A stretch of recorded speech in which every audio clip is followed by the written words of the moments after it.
from Pear Tree Papercraft. Welcome back to my channel. I'm back today. This is 12 by 12 process video for you, and it's for Lottie Loves Paper, so it does count as an advertisement. So I'm scrapping again today with the Holly Jolly collection, which I received from Lottie Loves Paper, and I'm also using this bauble cut file. And I've cut it twice. It was two baubles together, so I've cut it twice, and I've also cut them apart. They were attached together, and I'm just playing right now with the layout of my four baubles. Two of them are slightly smaller than the other, and my plan is to put the photograph of my son and Mrs Baubles from Lapland, UK into one of the baubles, just like that. So I'm going to put some glue on the back of this one. I've cut the centre lines out so they're not getting in the way of the photograph. I've left them on all the other ones, but I've cut them out of that one. So I've just stuck that down with some wet glue, and I'm just going to leave it to dry while I pull out my papers and try and decide what other papers I'm going to use. Now, I did want to use the bauble paper, but there's a really light blue feel to that one, and it doesn't sit quite right with me in terms of using it for that photograph, because there's quite a lots of reds and greens and golds on there, so they're the colours I'm going to go with. So I'm just going to cut this out now so I can see it better, and I can see kind of the effect that I get a little bit easier. So I'm just using my fine scissors. I've got cutter bee scissors, and there we go. I'm really happy with how that turned out. So then I'm going to start going through my other papers and trying to work out which ones look best behind the other baubles. And I do want to do 3 different papers, and I think the reds and the greens look the best. So I just have a quick flick through. I do like the florals, but I felt like the bauble itself got a little bit lost. It needed a stronger pattern that had less white in it. So in the end, I do go for the stripes, and I do then decide to use that holly paper to back each of the pieces of holly that's on the top of the bauble, rather than doing it the same.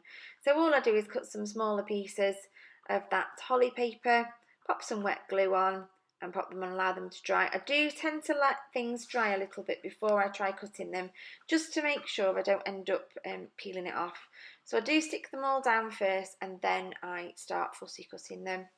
I don't make you watch me do all of that because it takes a while, but there they are. There's my 4 baubles. So I'm just playing again now with the layout and how they're going to sit on the page. So I'm really happy with how they look. I'm just going to get some foam out now. So I'm using foam on the back of each of the baubles to prop them up off the page, give some dimension to the page. And the main thing I want to do here is make sure that I want them to overlap. So what I do is I prop up each one separately, and then the one that's got the photograph in, I actually prop up twice, and I use 2 lots of adhesive foam on that one to make sure that that kind of props up from the page and off the top of the other one that's already got some foam on the back. Hope that makes sense. And the other thing I do here, now sometimes I'm a bit lazy, I suppose, and I don't do this, but you'll see there I've cut a very, very, very thin strip of white adhesive foam, and I've run it along the length of the bauble string, because I want that bit propped up as well. And I want to make sure that you can see it all. So I don't double-sided sticky it or anything, and I don't glue it down yet. But I start by just double-sided stickying the baubles themselves, and then I go back in, you'll see me a little bit later, and pop some wet glue on those.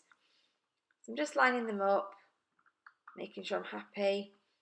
And this is when I start thinking about how much of that bauble is on the page and how much is on the other baubles. I prop up with loads of extra foam just underneath the left hand side of the bauble, and it makes it sort of sit proud of that other one, and that works really well. Pleased with that. So just sticking that last one down. I'm not going to add a great deal else to this layout. There's not going to be loads and loads of things I pop on it, because I want the baubles to do the talking, really. I love the way they look. And it just, I knew when I saw the cut file, the photograph and the papers, that they would all work really, really well together. especially considering the theme of the photograph. Like I say, I went to Lapland, UK, and there's all these different elf characters. And in the elven village that you eventually get to, where there are some shops, and of course they charge an absolute fortune for things, but you know they can because you're in the middle of a forest. There is a bauble shop, and there is Mrs Baubles who runs the bauble shop, and she literally, as you can see in that picture there, was covered herself. She was covered in baubles.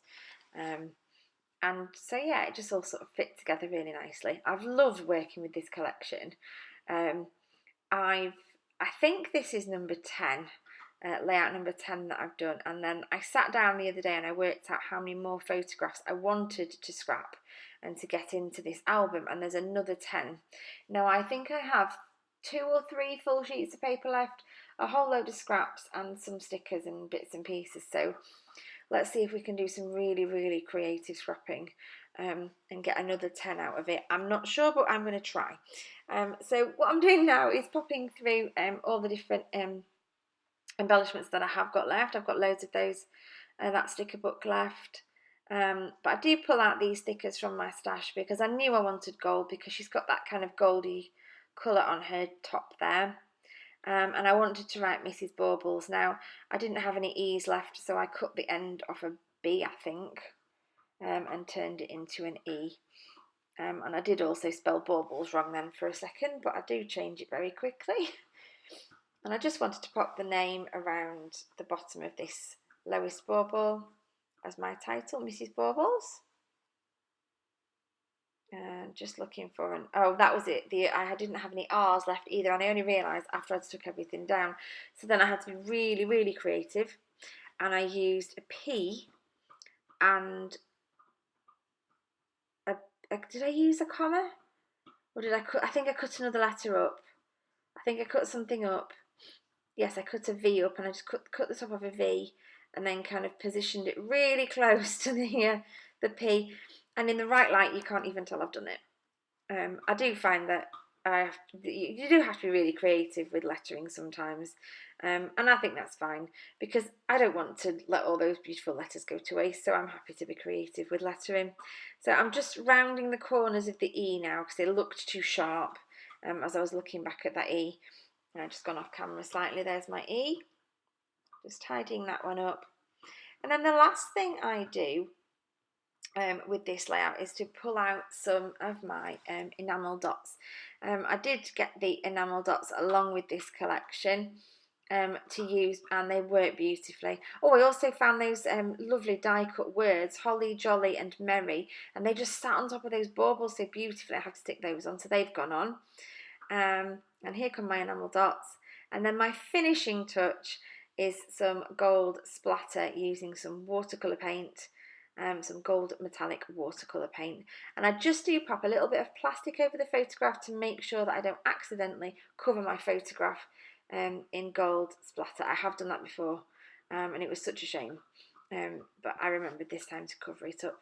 And that's about it for my layout. Thank you ever so much for watching. The Holly Jolly collection from Simple Stories is available at Lottie Loves Paper now, so hope you go and check it out. It is a fab collection to work with. Bye for now.